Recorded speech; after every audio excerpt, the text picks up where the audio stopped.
भगवते वासुदेवाय कृष्णाय वासुदेवाय हरे परमात्मने प्रणतक्लेशनाशाय गोविन्दाय नमो नमः। नमः परमहंसास्वादित चरणकमलचिन्मकरन्दाय भक्तजनमानसनिवासाय श्रीरामचन्द्राय। वागीशायस्य वदने लक्ष्मीर्यस्य च वक्ष्यसि यस्यास्ते हृदये संवित् तं नृसिंहमहं भजे। गुरुर्ब्रह्मा गुरुर्विष्णुर्गुरुर्देवो महेश्वरः गुरुस्साक्षात् परब्रह्म तस्मै श्री गुरवे नमः। प्रभु चरण कमलानुरागी सभी आत्मीय प्रिय प्रभु प्रेमीजन, हमारे स्वाध्याय परिवार के सभी आदरणीय महानुभाव स्नेहीजन, विज्ञान के माध्यम से अपने अपने स्थान से जुड़े हुए सभी प्रभु प्रेमीजन, आप सभी को मेरा प्रणाम, मेरा वंदन, सभी के लिए अभिनंदन। हम लोग बड़भागी हैं क्योंकि सत्संग के माध्यम से समय का सदुपयोग कर रहे हैं।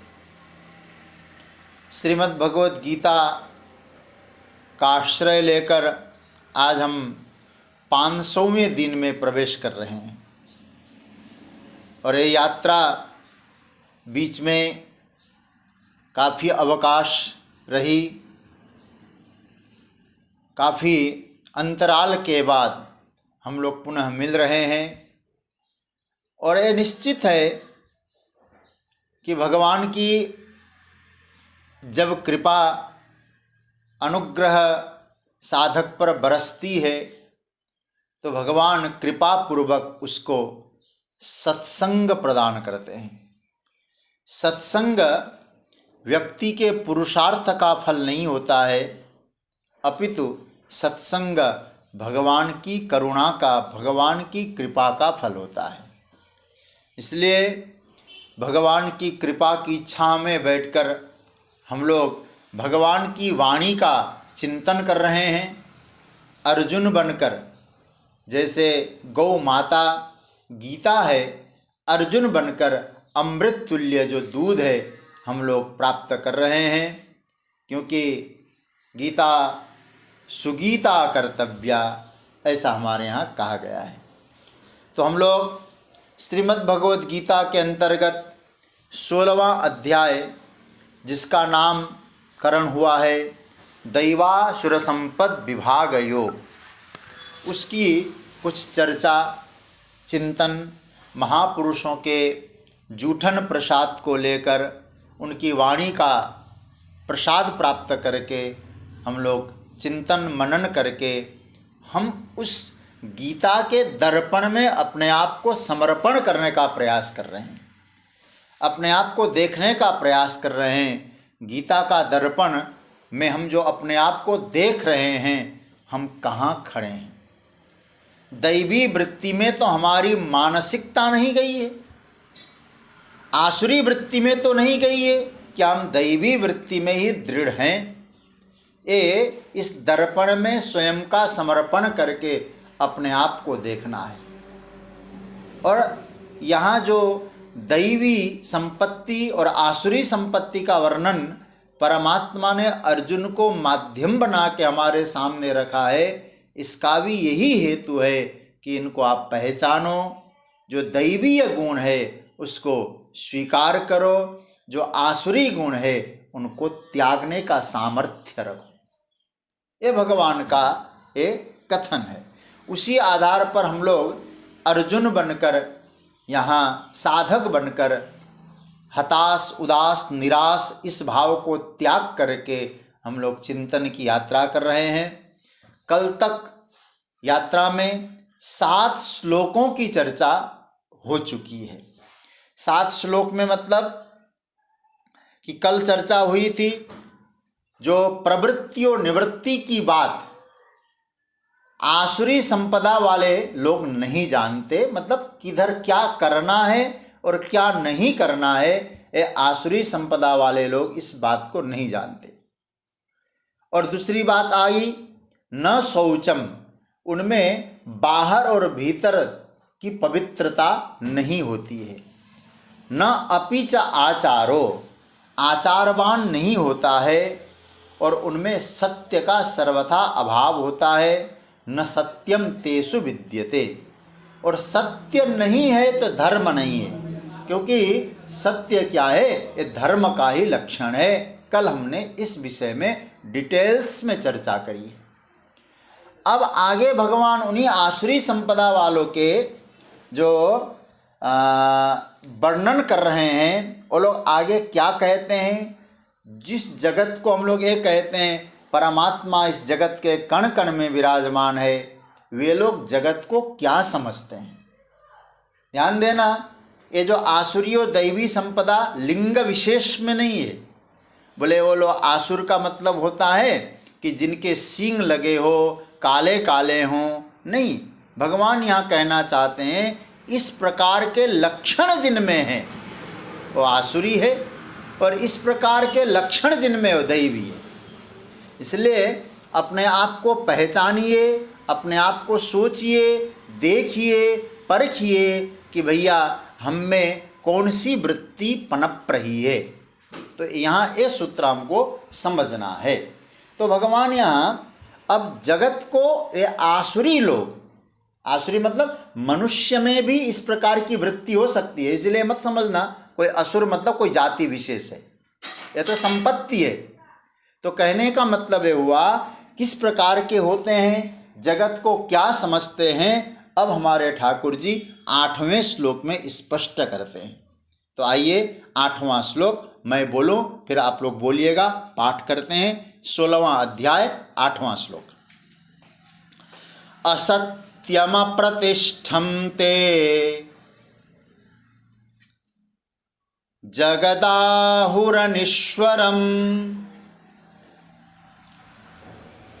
अपरस्परसम्भूतं किमन्यत् कामहैतुकम्। असत्यम प्रतिष्ठं ते जगदाहुरनीश्वरम् अपरस्परसम्भूतं किमन्यत् कामहैतुकम्। इसका एक बार अन्वय देख लीजिए। ते आहु जगत अप्रतिष्ठम असत्यम अनीश्वरम अपरस्परसम्भूतम काम हेतुकम एव अन्यत् किम। मैं रिपीट कर रहा हूँ। ते आहु जगत अप्रतिष्ठम असत्यम अनीश्वरम अपरस्परसम्भूतम काम हेतुकम एव अन्यत् किम। इसका पहले अर्थ देख लीजिएगा।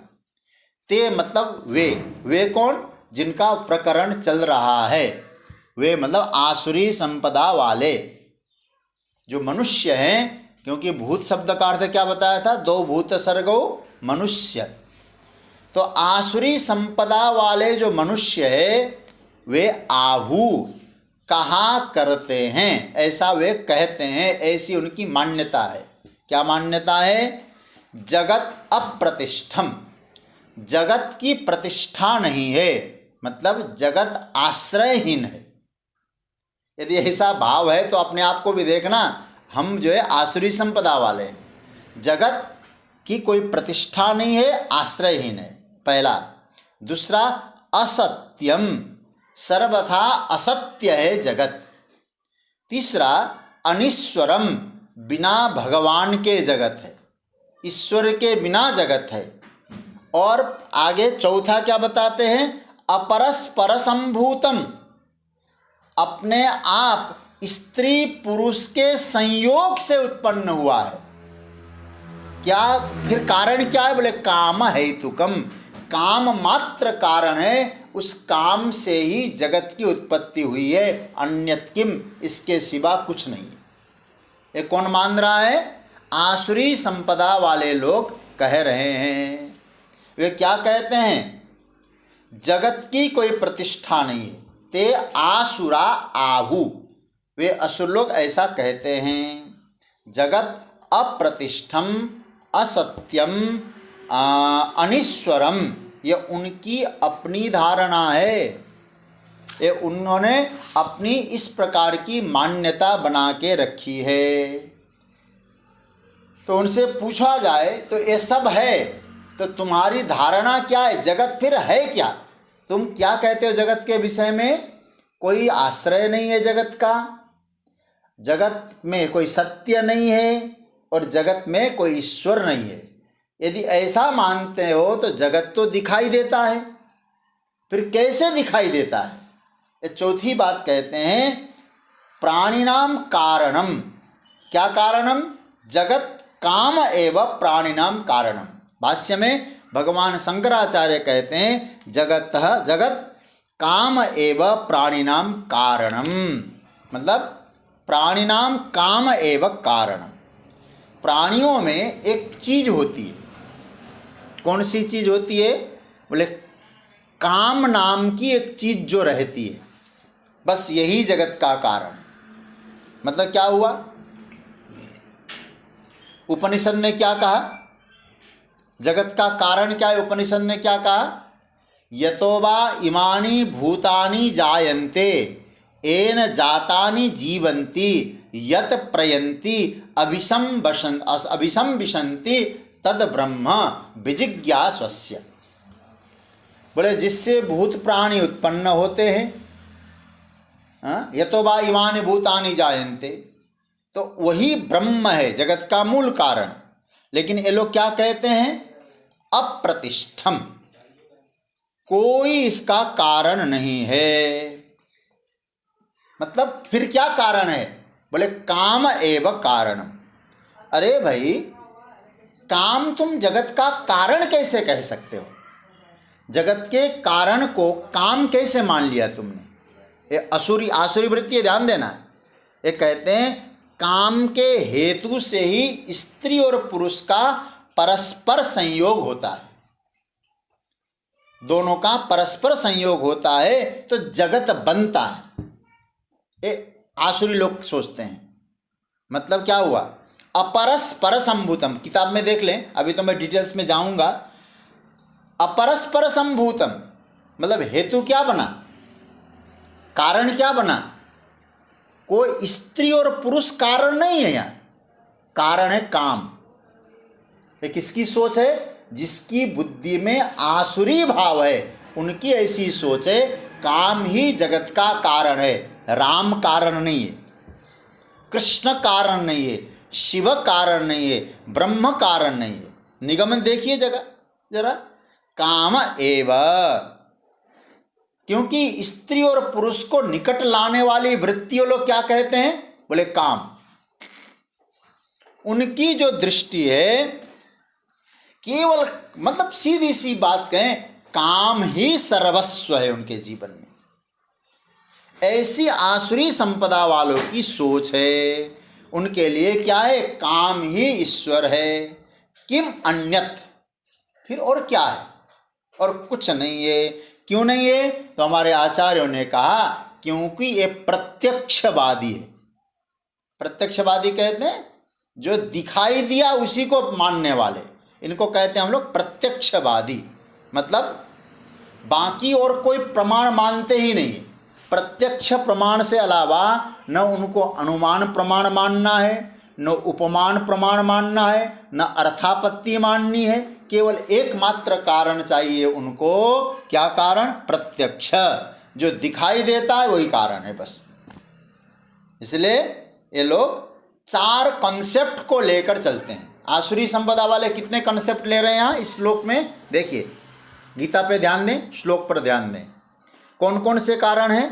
कहते हैं असत्यम, जगत कैसा? बोले असत्यम, अप्रतिष्ठम, अनिश्वरम, काम हेतुकम। समझ रहे हैं ना? चार बताया, क्या क्या? असत्यम, अप्रतिष्ठम, अनिश्वरम, काम हेतुकम। जगत कारणम किम, बोले काम एव कारणम। बात स्पष्ट हो गई होगी शायद आप लोगों को, शायद और डिटेल्स में जाने की संभवतः ज़रूरत नहीं पड़ेगी। मतलब आसुरी जो संपदा है वो क्या कहते हैं, उनकी दृष्टि में जगत क्या है, ऐसे देखा जाए, क्योंकि आप लोग सब लोग चिंतन करते हैं, मनन करते हैं, शास्त्रों को पढ़ते हैं, सत्संग सुनते हैं, ऐसे देखा जाए जगत की प्रतिष्ठा क्या है। हम लोग बार बार सत्संग में श्रवण करते हैं, सुनते हैं, क्योंकि परमात्मा ही जगत की प्रतिष्ठा है। सच्चिदानंद स्वरूप में जो सत्स्वरूप है ना, वो सत्स्वरूप परमात्मा संपूर्ण जगत में अन्वित है। इसलिए क्या बोलते हैं उपनिषद, सदन्वितः, सत ही यहाँ है।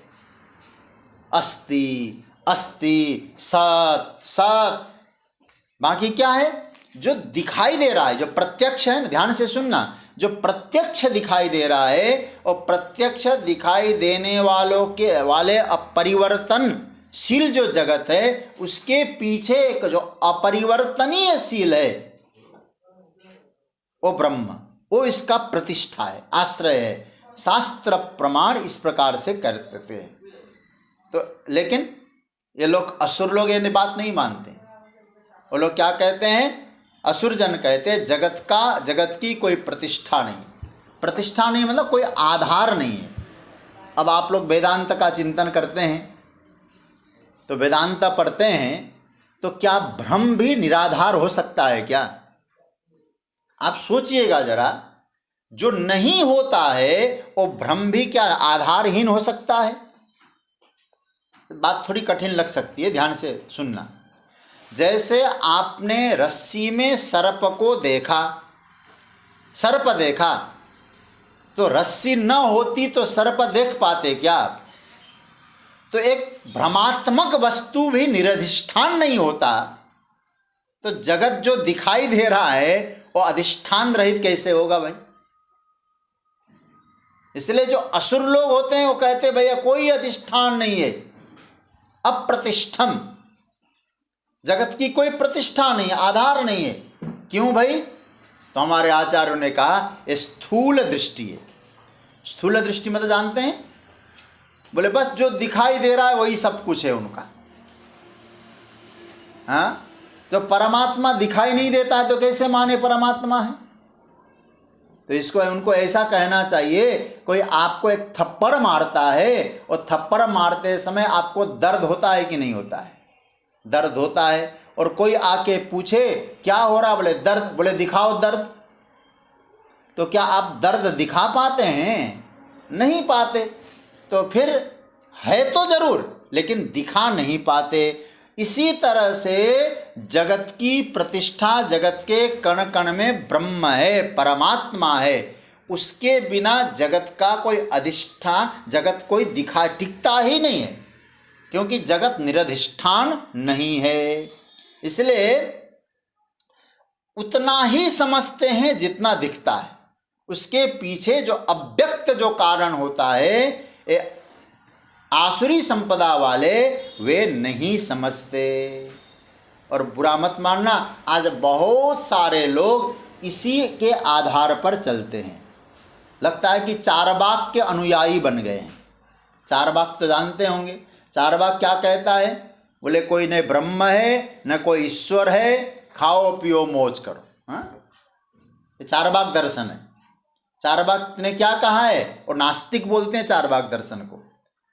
कहते हैं कि एक काम करो, बोले खूब खाओ पियो। बोले कैसे खाएं? बोले कर्जा लेके खाओ। कितना खाएं? बोले घी पियो। कहते हैं यावत जीवेत सुखम जीवेत, जब तक जीते हो सुखपूर्वक जीवो। ऋणम कृत्वा घृतम पिबेत, कर्जा ले लेके घी पियो। अरे भाई कर्जा चुकाना पड़ेगा, कर्म सिद्धांत कहता है जो किया है वो भरना पड़ेगा। अरे भस्मीभूतस्य देहस्य, जब हमारा देह भस्म हो गया फिर आवागमन की बात छोड़ दो। ना आना है न जाना है, कोई ईश्वर नाम की चीज नहीं है। ये तो चारवाक कहते हैं। तो क्या कहते हैं? खाओ पियो मौज करो, अभी मिला है बस भोग लो। इसका मतलब है शास्त्र ने कहा जो जगत दिखता है उसकी प्रतिष्ठा है। क्या प्रतिष्ठा है? सत प्रतिष्ठा। क्योंकि ऐसा लिखा है हमारे शास्त्र, सत्ये सर्वम प्रतिष्ठितम, सत्य में सब कुछ प्रतिष्ठित है। तो जगत को अप्रतिष्ठित माना, दूसरा क्या माना? असत्यम, प्रतिष्ठा भी नहीं है और सच भी नहीं है, असत्यम, असत्य ही है, असत्य है, अप्रतिष्ठा है। उपनिषद ने क्या कहा? ब्रह्म पुच्छम प्रतिष्ठा, वे लोग मानते नहीं है। अनिश्वरम ते आहु, ठीक है, क्या बोला? एक तो प्रतिष्ठा नहीं है, दूसरा क्या बोले? सत्य नहीं है, और तीसरी बात कहते अनिश्वरम, ईश्वर भी नहीं है। संसार में ईश्वर जैसी कोई चीज नहीं है। जगत में केवल काम हेतु है, जगत में सत्य नहीं है, जगत की का कोई आश्रय नहीं है, जगत में ईश्वर नहीं है, जगत राम से नहीं चलता, काम से चलता है। ब्रह्माधिष्ठान नहीं है, कामाधिष्ठान है। समझ रहे हैं ना क्या बात आ गई इसमें? जो आसुरी संपदा वाले लोग हैं वो क्या कहते हैं? असत्यम, सत्य नहीं है, अप्रतिष्ठम, आश्रय नहीं है जगत का, जगत आहु अनिश्वरम, और ईश्वर भी जगत में नहीं है। क्यों नहीं है? क्योंकि दिखाई नहीं देता है। अपरस्पर संभूतम, एक दूसरे का संयोग बना, किसका? बोले स्त्री का पुरुष से, पुरुष का स्त्री से, और उस प्रकार का बना, और काम के कारण जगत बना है। ये वो लोग कहते हैं कि मन्यत काम है तुकम, ऐसी दृष्टि यदि हमारी है तो समझ लेना आसुरी वृत्ति प्रवेश कर रही है। आसुरी वृत्ति से हमको बचना चाहिए। ये बात आ गई। तो मैंने इस श्लोक को ज़्यादा डिटेल्स में नहीं बताया, बात आप लोग समझ गए होंगे। असत्यम प्रतिष्ठम ते जगदाहुरनीश्वरम अपरस्पर संभूतम कि मन्यत काम हेतुकम। कितना कंसेप्ट बताया आसुरी संपदा वाले? असत्यम, अप्रतिष्ठम, अनीश्वरम और काम हेतुकम। ये चार चीज़ों को लेकर जगत को देखते हैं। अच्छा महाराज, ऐसी जो आसुरी दृष्टि है, जगत को अपनी दृष्टि से देखते हैं ना, ऐसी जो दृष्टि है आसुरी दृष्टि, वे रखने वाले होते हैं। बोले करते क्या है लोग? ऐसी दृष्टि तो मिल गई, लेकिन इनका एक करते क्या है? तो भगवान उनके कर्मों के बारे में बता रहे, वो कैसे होते हैं, करते क्या है। ये बहुत बढ़िया। आसुरी दृष्टि वालों को मानो अच्छी तरह से भगवान ने तमाचा लगाया है, शब्दों का तमाचा। कैसा बढ़िया है, आप ध्यान से सुने। आइए अब 9वां श्लोक, 9वें श्लोक को देखें। भगवान कहते हैं आसुरी दृष्टि वालों का क्या, कैसे होते हैं वो लोग। एताम दृष्टिम अवष्टभ्य नष्टात्मानोल्पबुद्धयः प्रभवन्त्युग्रकर्माणः क्षयाय जगतो हिताः। अब एक बहुत बढ़िया से समझना इसको भाई। भगवान क्या कहते हैं? एताम दृष्टिम अवष्टभ्य नष्टात्मानः अल्पबुद्धयः अहिताः उग्रकर्माणः जगत क्षयाय प्रभवन्ति। आहा, मानो जोरदार तमाचा लगा दिया होगा। तो ये लोग कैसे होते हैं देखिए जरा। एताम दृष्टिम, इस प्रकार की दृष्टि को समझ रहे हैं ना। जैसे कौन सी दृष्टि? अभी थोड़ी देर पहले सुना आपने, जगत को इस प्रकार के चश्मे से देखते हैं, असत्य के चश्मे से, अनिश्वर के चश्मे से, अप्रतिष्ठा वाली चश्मे से, और काम हेतु वाली चश्मे से देखने वाले जो लोग हैं, आसुरी लोग हैं। एताम दृष्टिम, इस प्रकार की दृष्टि का अवष्टभ्य, अवष्टभ्य का मतलब हुआ अवलंबन करके, आश्रय ले करके, नष्टात्मान अपने आप को नाश करने वाले, नष्ट करने वाले, अल्पबुद्धयः जिनकी बुद्धि अति मंद है, अहिता जो सबका अहित करने पर तुले हैं, उग्र कर्माण क्रूर कर्मी जो मनुष्य हैं, जगत क्षयाय जगत के नाश के लिए, क्षय के लिए, प्रभवन्ति समर्थ होते हैं। श्लोक का अर्थ आया होगा।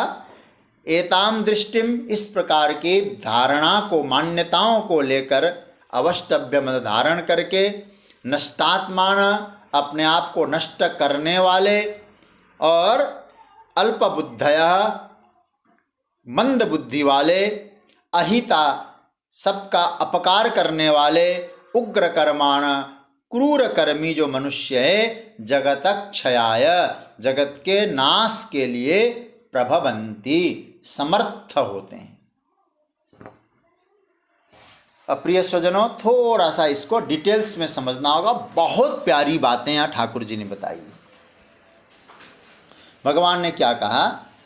एताम दृष्टिम, इस प्रकार की दृष्टि को, मान्यता को, मिथ्या ज्ञान को धारण करके, अवष्टभ्य का मतलब धारण करके, इस प्रकार के मिथ्या ज्ञान को वे धारण करते हैं और अपने जीवन में इसी प्रकार की मान्यता के आधार पर जीवन का ताना बाना बुनते हैं। अपने जीवन को ऐसे ही निर्माण करते हैं, ऐसे ही गढ़ते हैं, इन्हीं मान्यताओं से गढ़ते हैं। तो इस दृष्टि का आधार लेकर अपने जीवन को बनाते हैं। जीवन का निर्माण इस प्रकार के दृष्टि पर आधारित होती है। इसका थोड़ा सा उपलक्षण बनाइए जरा, क्या अर्थ निकलेगा? मतलब मतलब एक भगवान जो कह रहे हैं इसको थोड़ा समझना। संसार में प्राय हम सभी लोग जाने में अनजाने में जैसा भी अपना जीवन बुनते हैं, जीवन का निर्माण करते हैं, जीवन का ताना बाना तैयार करते हैं, वह कोई न कोई दृष्टि पर ही आधारित होती है। समझ रहे हैं ना? युधिष्ठिर जी की अपनी दृष्टि है, अपने दृष्टि, अपनी मान्यता से रहते हैं। मैं एक छोटी सी बात से आपको परिचय कराना चाहूँगा इस बात को और स्पष्ट कर दूं। एक बार ऐसा कहा जाता है, युधिष्ठिर जी से दुर्योधन से कहा द्रोणाचार्य जी ने, हे दुर्योधन, तुम जरा चल के आओ, गांव में घूम के आओ। बोले क्या करना है? बोले एक व्यक्ति को खोज के लाना है। बोले ठीक है, कैसा व्यक्ति? बोले जो सज्जन होगा, उस सज्जन और साधु पुरुष को खोज के लाओ। घुमा और घूम के आया और दुर्योधन ने कहा, गुरुजी इस इलाके में कोई भी साधु पुरुष नहीं है, कोई सज्जन रहता नहीं है, इसलिए मैं ला नहीं पाया। अच्छा, युधिष्ठिर जी से कहा, युधिष्ठिर एक काम करो, इस इलाके में कोई दुर्जन व्यक्ति होगा, उसको पकड़ के लाओ। युधिष्ठिर जी घूमने गए और घूम के वापस आए और युधिष्ठिर जी ने कह दिया, गुरुजी कोई दुर्जन नहीं है, सब सज्जन है।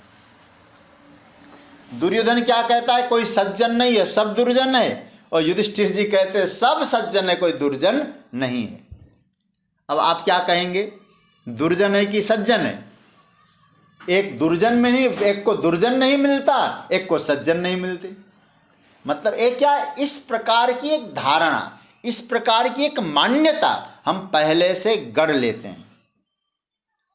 हाँ? दृष्टि सबकी है, हम अपनी अपनी दृष्टि में जीते हैं। यह मत समझना कि किसी की दृष्टि नहीं है। असुरों के पास भी एक दृष्टि है, मतलब दृष्टि जरूर होती है, और सब में है। हम में भी दृष्टि है। मैं केवल गीता का आधार लेकर इतना ही कह सकता हूं आप सभी से, बस हमको वो दृष्टि को जांचना है, अपनी अपनी दृष्टि को जांचना चाहिए। मेरी दृष्टि कैसी है, हमारी दृष्टि कैसी है और हमारी दृष्टि कौन सी है। हम कौन सी दृष्टि का आलंबन लेकर के जीवन को बुनते हैं,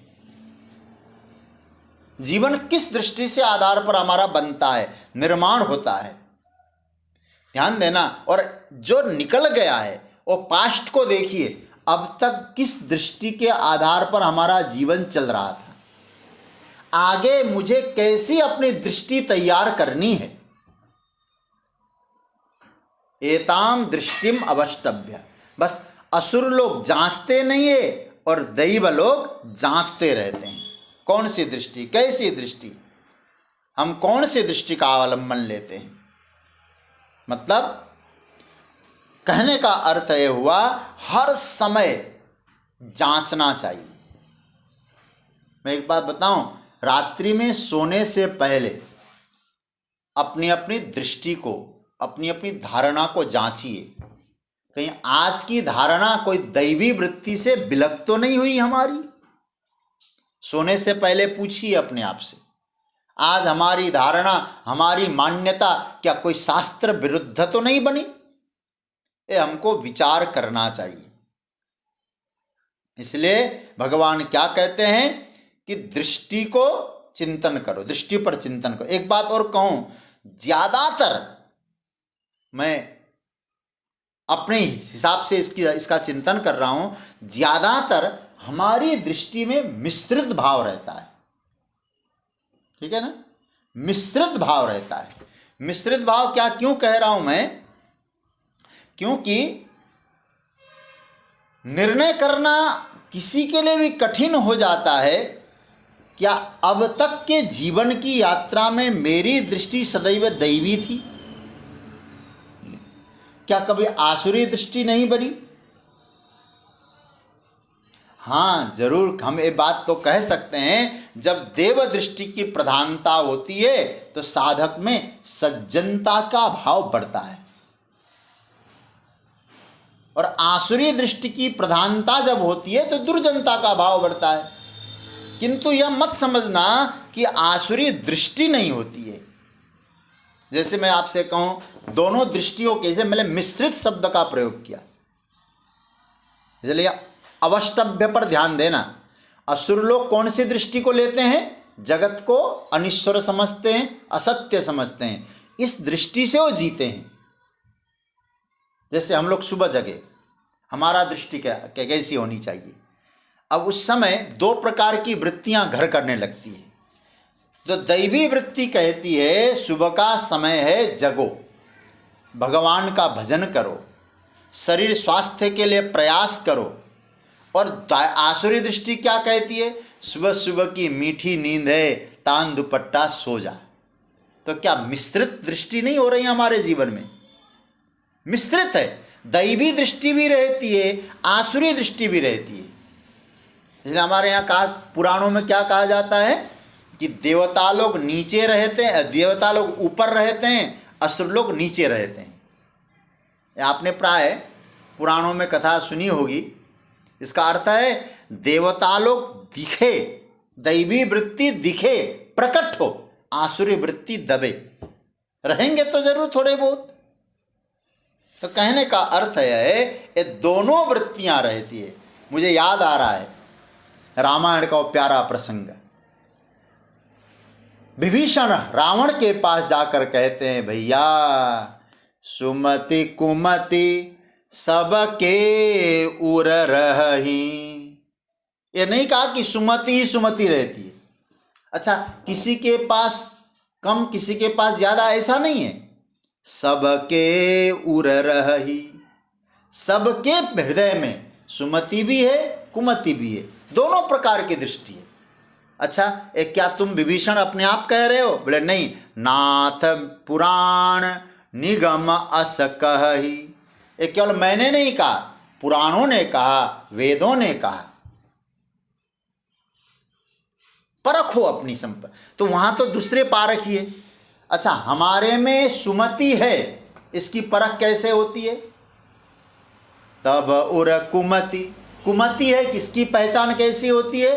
तब उर कुमति बसी विपरीता, हित अनहित मानव रिपु प्रीता। कहते हैं कि यदि हमारे में कुमति आ गई, कब हम पहचानेंगे? जब हमारा हित करने वाले, हमारा कल्याण सोचने वाले हमको दुश्मन लगने लगे। हमारा कल्याण चाहते हैं, वो हमको दुश्मन लगने लगे। हित अनहित, और जो हमारा अकल्याण करने वाले हैं, हमारा सर्वनाश करने के लिए तैयार बैठे हैं, वो हमें प्यारे लगने लगे। तो हे भैया रावण, तो समझ लेना हमारी बुद्धि में कुमति प्रधान हो गई, सुमति दब गई, कुमति प्रकट हो गई। और जो हमारा हित करने वाले प्यारे लगे और हमारे अहित करने में उतावले हो रहे हैं, वो हमको अच्छे न लगे, तो सुमति है। तो रामायण में तो इस प्रकार से परखने की बात कही है।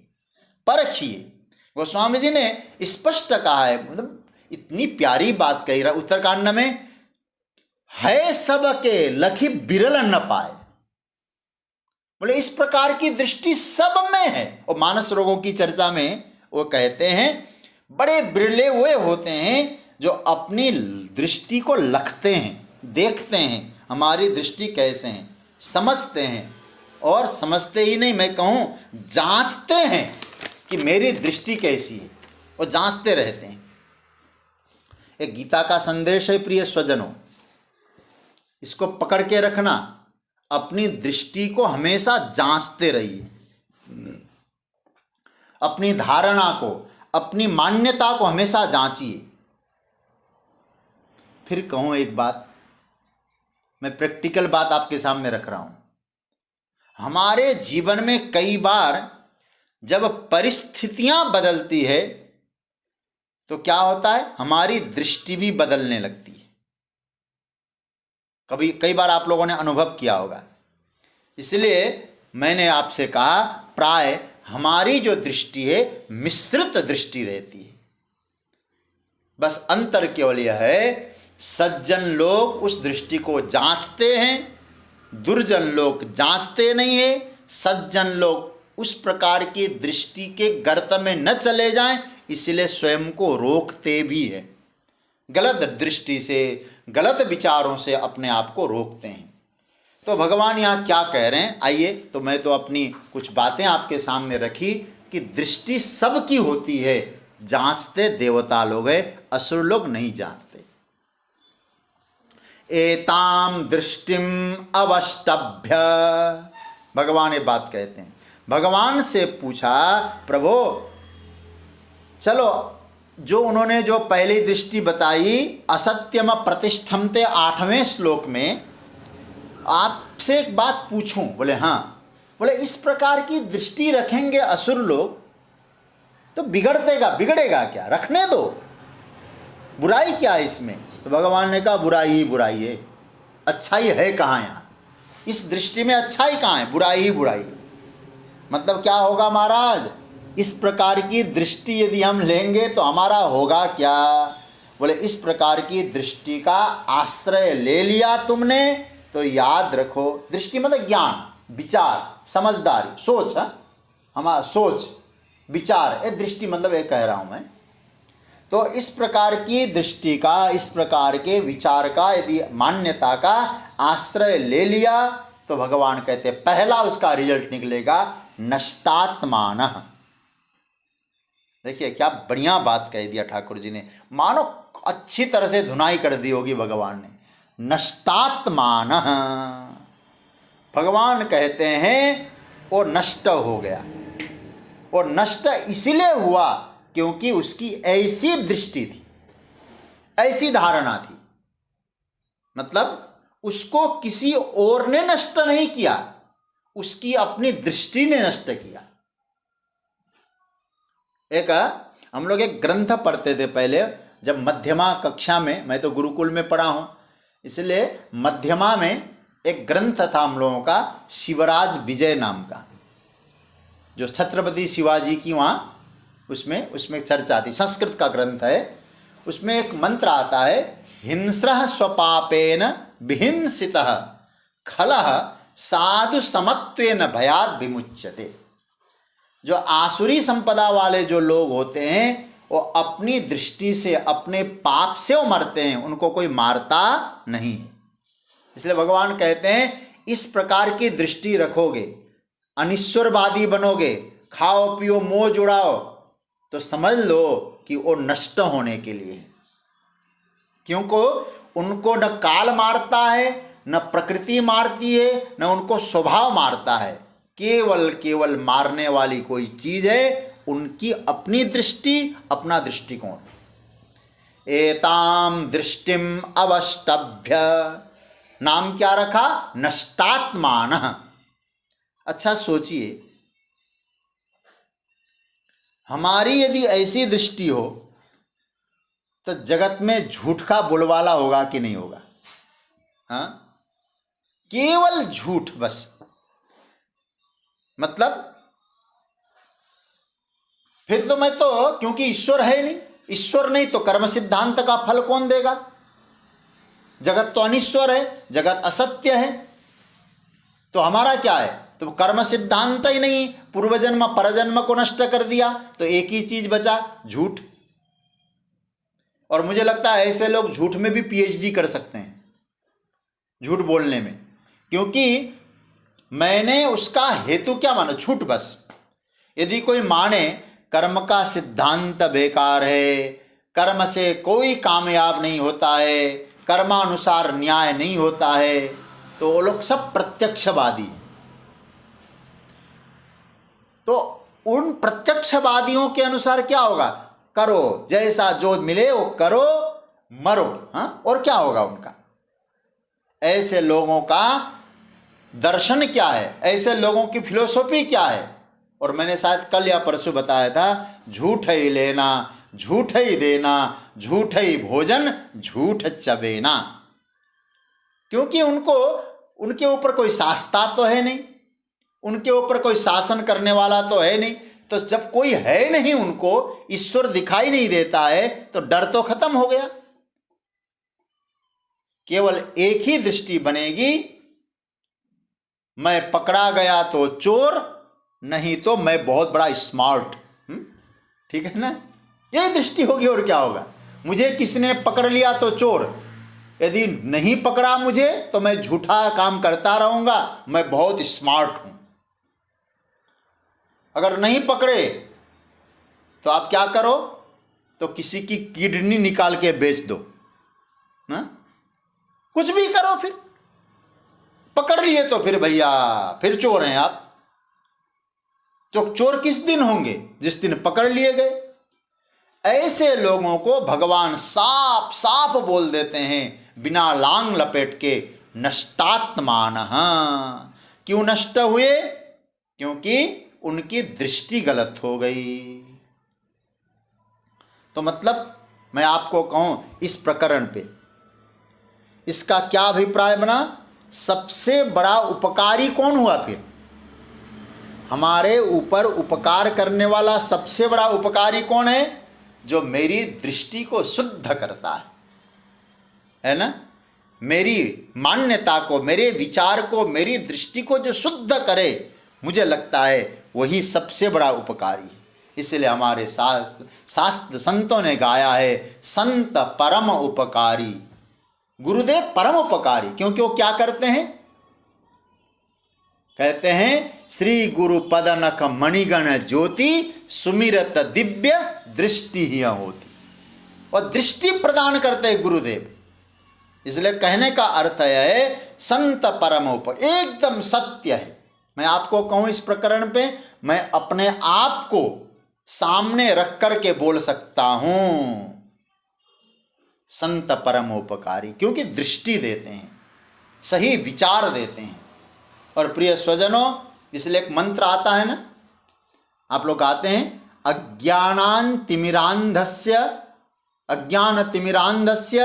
ज्ञानांजन शलाकया चक्षु उन्मीलितं येन तस्मै श्री गुरवे नमः।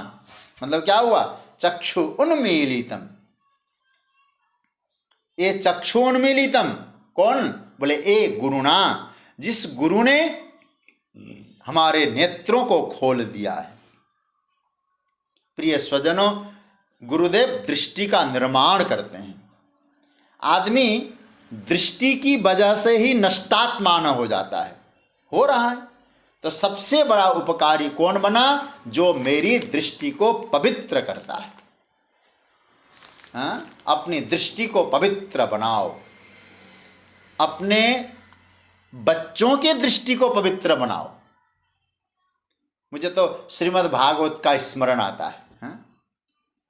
पृथ्वी जी महाराज अपने बच्चों को सामने बिठाकर क्या बोलते हैं कि जो माता पिता अपने बच्चों की दृष्टि नहीं संभालते, वे माता पिता चोर हैं, शत्रु हैं, ऐसा बोलते हैं।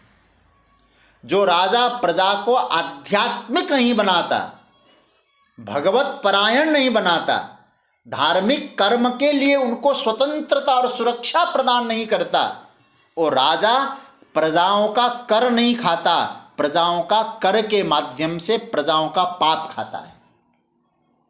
अब आजकल के नेता लोग तो ऐसी कथा सुनेंगे नहीं। या उद्धरेत करम राजा प्रजा धर्मेश्व शिक्षयन प्रजानाम समलम भुंगते, प्रजाओं का पाप खाता है। तो भगवान क्या बोल रहे हैं? ये लोग नष्टात्मान है। दृष्टि सुधार लो प्रिय स्वजनों, मूल चीज है दृष्टि।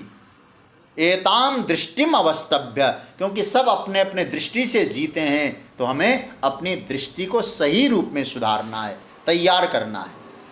अच्छा महाराज, तो आपने कहा ये नष्टात्मान है, ये लोग नष्ट हो गए समझ लो, तो स्मार्ट तो हैं। तो भगवान ने कहा अरे बुद्धू स्मार्ट नहीं है। आगे क्या विशेषण दे रहे भगवान? देखिए गीता, देखिए क्या कह रहे हैं भगवान। नष्टात्मान अल्पबुद्धय,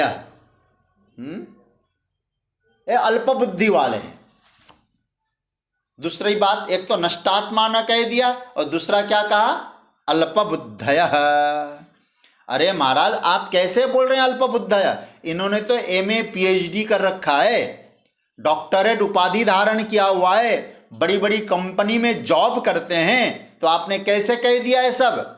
बोले कुछ भी करते होंगे, मेरी दृष्टि में वे अल्पबुद्धि, अल्पबुद्धि वाले। बोले भाष्यकार ने बहुत बढ़िया बात कही, अर्थ नहीं खुलेगा बिना शंकराचार्य के भाष्य को देखकर। देखे क्या बढ़िया बात कही भाष्यकार ने। कहा क्योंकि ये केवल विषय के बारे में सोचते हैं, मतलब विषया अल्पा एव बुद्धि, विषय भगवत विषय नहीं है, केवल विषय पर ही जिनकी दृष्टि है, इसलिए अल्प बुद्धि है। जिनकी पूरी बुद्धि क्या करती है? सुबह से लेकर शाम तक विषयों का चिंतन करती है। कैसा विषयों का चिंतन करती है? मैं बार बार कहता हूं, बुरा मत मानिएगा इस बात को लेकर के, इतना मेरे पास है, इतना और हमको तैयार करना है। तो दो काम करना है, एक तो बचाना है, जो है उसको बचाना है, जो नहीं है उसको पाना है। ये दो काम हमने जीवन भर करते रहे। जो प्राप्त है उसको बचाना है, जो प्राप्त नहीं उसको पाना है। विषया अल्पा एव बुद्धि, भगवत विषया नहीं है। इनकी बुद्धि का विषय कभी भगवान नहीं बने। और प्रिय स्वजनों, मैं आपको एक बात स्पष्ट कर दूं, केवल विषय मात्र के घेरे में जिसकी बुद्धि रहती है, भगवान की दृष्टि में अल्प बुद्धि है। और विषयों से ऊपर उठे उसकी बुद्धि व्यापक बुद्धि है। परमार्थ उन्नति में जिसकी बुद्धि नहीं जाती, पारमार्थिक उन्नति में, वो अल्प बुद्धि वाला है। ऐसी बुद्धि तो पहला अल्प बुद्धि, इसलिए वो भले कितने पढ़े लिखे क्यों न हो, यदि केवल विषय चिंतन में ही अपने बुद्धि को लगाया तो भगवान कहते हैं वो बहुत छोटी बुद्धि वाले लोग हैं। क्योंकि प्रत्यक्ष पर ही ध्यान है उसके ऊपर, परलोक पर, परमात्मा पर, परमार्थ पर बिल्कुल ध्यान नहीं है, ये अल्प बुद्धि वाले। ऐसी बुद्धि तो कितनी बात हो गई? पहला कहा ऐसी दृष्टि रखने वाले नष्टात्मान है, अपने आप को नाश कर रहे हैं, दूसरा अल्प बुद्धि है, और तीसरा है अहिता। क्या बढ़िया बात कही। देखिए, एताम दृष्टिमवष्टभ्य नष्टात्मानोल्पबुद्धय प्रबंतुग्र कर्माण क्षयाय जगतो अहिता। अहिता मतलब क्या हुआ?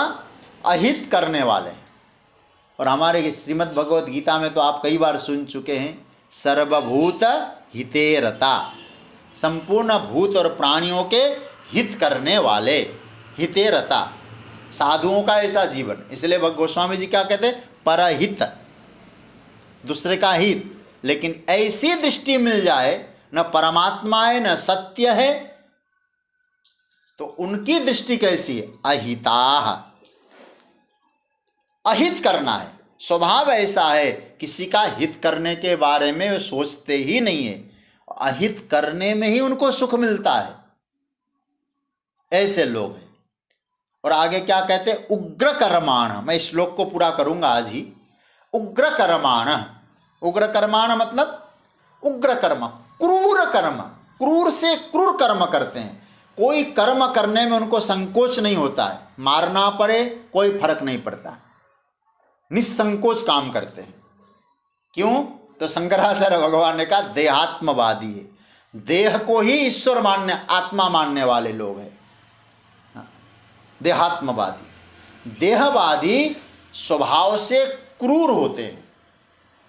इसलिए श्रीमद् भागवत में जब सती का प्रसंग आता है तो अपने पिता दक्ष को सती ने भी कहा, आप शिव की निंदा इसलिए कर रहे हैं क्योंकि आप देहात्मवादी हैं। देहात्मवादी ही महापुरुषों की निंदा करते हैं। मतलब ये लोग उग्र कर्म करने के लिए ही पैदा हुए हैं, क्रूर कर्म करने के लिए पैदा हुए हैं। इसलिए भाष्य में भगवान भाष्यकार ने एक ही शब्द कह दिया, उग्र कर्माण का मतलब हिंसात्मकाः, और हिंसा करने वाले लोग हैं। अच्छा महाराज, उग्र कर्म क्यों होते हैं? क्यों उग्र कर्म होते हैं? तो इनका प्रयोजन कुछ है क्या? बोले हाँ, क्षयाय जगतः। देखो, संस्कृत का नॉलेज तो आप लोगों को पढ़ते पढ़ते हो ही जाता है।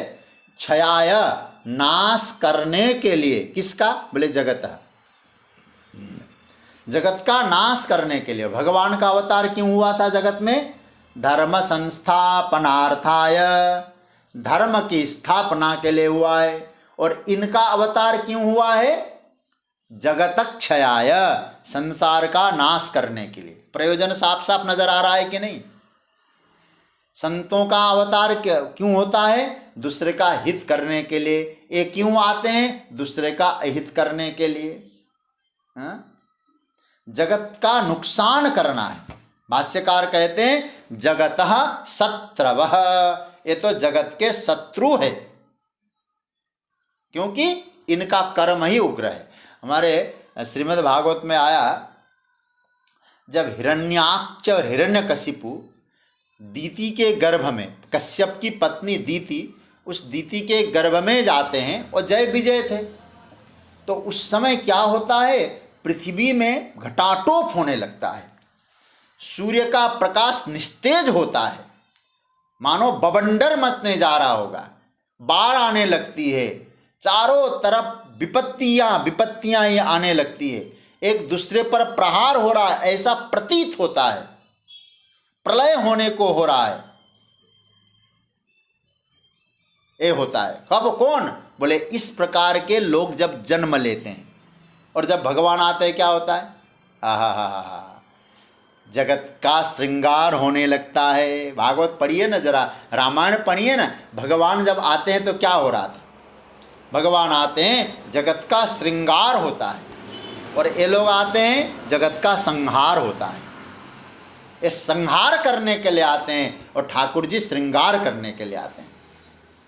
तो हमारे आचार्य लोग तो कहते हैं ये असुर लोग आने से पहले जब ऐसी स्थिति होती है, गर्भ में आए, गर्भ से बाहर नहीं आए, जब ये स्थिति है, आ जाएंगे तो क्या होगा? हाँ, आने के पहले वाले लक्षण है। तो भगवान कहते जगत क्षयाय प्रभवन्ति, जगत का अहित करने के लिए आते हैं। और करते हैं, बोले करते हैं। कर पाते हैं, कर पाते हैं। क्यों कर पाते हैं? बोले प्रभवन्ति। प्रभवन्ति का मतलब समर्थ होते हैं, क्योंकि ताकत तो है इनमें। इसलिए ताकत होने के कारण जगत का क्षय करने के लिए उतारू रहते हैं, समर्थ होते हैं। असुर लोग समर्थ तो होते ही होते हैं। तो कहने का अर्थ यह है, आसुरी वृत्ति वाले जो लोग होते हैं उनकी दृष्टि कैसी होती है। अब मैं इनको कंक्लूजन कर रहा हूँ दोनों श्लोकों को, ध्यान से देखिएगा।